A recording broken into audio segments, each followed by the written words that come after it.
It's a beautiful morning. You are brewing your morning coffee. You read out the processing method as if you understand. A natural anaerobic. But wait, what is a natural anaerobic thermal shock yeast fermented natural? With the rise of innovative coffee processing methods, it's hard to keep track of what they all mean. Ladies and gentlemen, let me introduce this new vlog series, Stone and Bean. Before we dive into the innovative methods, let's take a step back to review the two classic ones. Natural and washed.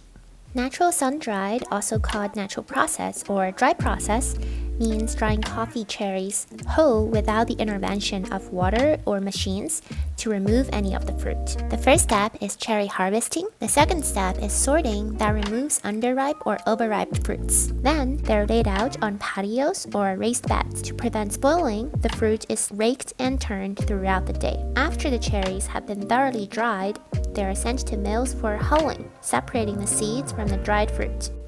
The natural process is considered a more traditional method of processing, and it also works best in places with low humidity and infrequent rain, like Yemen, Ethiopia, Brazil, and Costa Rica. Today, farmers and mills sometimes choose this process because they're excited about the flavor possibilities it yields. Let's take a deep dive into two naturally processed beans I recently got to understand its flavor profile. First up is Stock's Natural Papaya.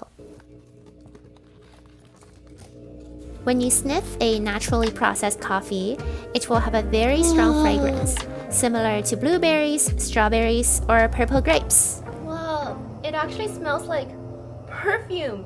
Because the seeds of natural processed coffee are encased in the cherry for longer, the resulting flavors are fruitier and usually fuller in body. The papaya beans from Colombia are uniquely suited for natural processing because of its unique and intensely citrusy profile, often described as having a sharp, almost espresso-like finish with a spicy kick.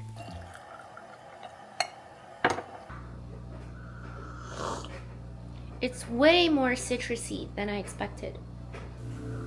Another great candidate for natural process would be the Hachi Puma. 这个是 Hachi Puma， 这是 Cappuccino。我觉得来这儿喝咖啡就是见老朋友，因为这边的咖啡师我都认识。然后我就和他们说我在阿姆斯特丹喝了很多好喝咖啡。然后这个 Hachi Puma， 我的 card 给大家看一下，就是他说它是 extremely rare， 所以我必喝这个。它是一款 Geisha， 然后是 Diego Bermudez 做的。我不知道为什么这么 rare. Maybe it's the lot.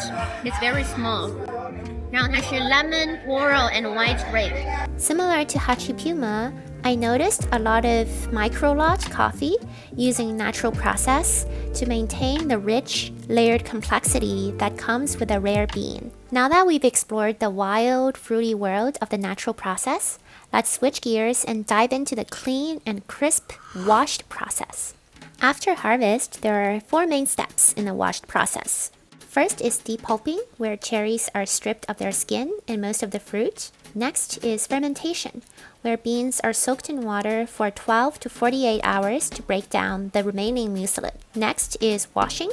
The beans are rinsed to remove the leftover pulp. And finally, it's drying, where they're spread on patios or raised beds for 7 to 20 days. The washed method gained popularity in the 1950s and is now commonly used in Central America and Africa. It's faster, less labor-intensive, and minimizes the chance for flavor defects. Washed coffee have flavors more inherent to the seed itself, which means they have a higher acidity with brighter fruit flavors, lighter body, and classic nutty flavors. Today I'm also trying out this new filter that I got from Dodge, but it's actually produced by a Spanish company called Cibaris. They basically help water flow faster, so you can use finer grounds and push for higher extraction rates. One great example of the washed process is Kopi's Guatemala Finca Huichac Geisha. Let's try.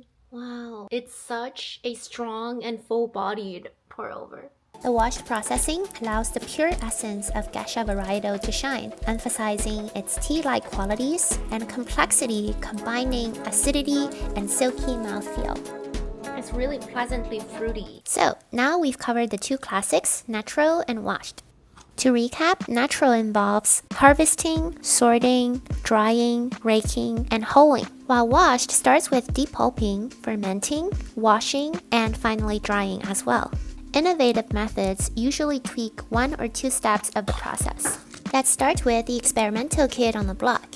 Anaerobic fermentation. Anaerobic means without oxygen, whereas fermentation refers to microorganisms breaking down sugars for energy. Therefore, aerobic fermentation already exists in both natural and washed processes. Anaerobic fermentation keeps the coffee beans in a low oxygen environment, such as a sealed bag or oxygen-free tanks. There are two benefits of doing anaerobic fermentation. 今天是我的生日，所以我要来试试这个 Gasha Cloud。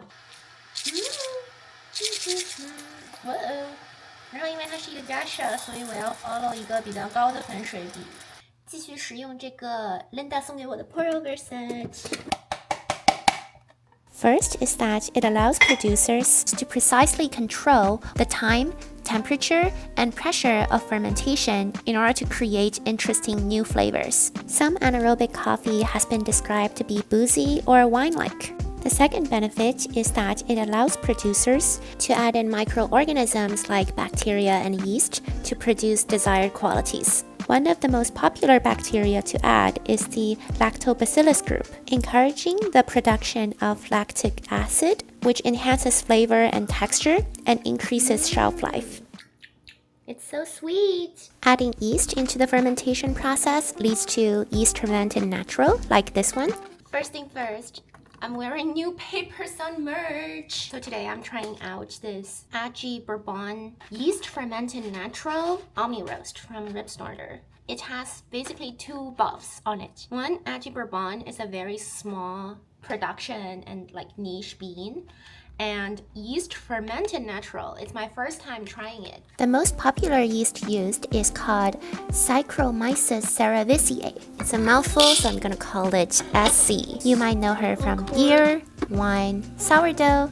Extremely fruity. When added during fermentation, SC starts munching on the natural sugars in the coffee cherry. As it does, it creates esters, chemical compounds that give off wild fruity aromas like banana, mango, pineapple, and peach. Wow, it smells so fragrant. It's such a good espresso shot. Oh, the right amount of acidity. Oh, strawberry, lychee. I am right. And the lilac? Is it a flower? It must be the smell. Oh, it's so good. The result? Coffees that are cleaner, sweeter, and juicier, like a tropical punch. 超级的香。 Anaerobic fermentation replaces the traditional aerobic fermentation that exists in natural and washed. Therefore, you may see two terms used. Anaerobic natural, which means the bean was still inside the cherry when it was fermented, or anaerobic washed, which means the bean was removed from the fruit before it was fermented. Organized, like recurring. Pretty good. Now that we've dipped our beans into the world of anaerobic fermentation, let's take it one step funkier. Introducing carbonic maceration. 真的好酷，海女，哇，这是一群 Brazilian Gasha， 他们全都是 carbonic maceration process。 It sounds fancy, and it kinda is, but the idea is simple. Instead of just removing oxygen, we flood the tank with carbon dioxide and let the coffee cherries ferment whole. This process kicks off intercellular fermentation, meaning the flavor transformation starts inside the cherry itself. Compared to anaerobic fermentation, which is all about control and precision, carbonic maceration is wilder, riskier, and bursting with personality.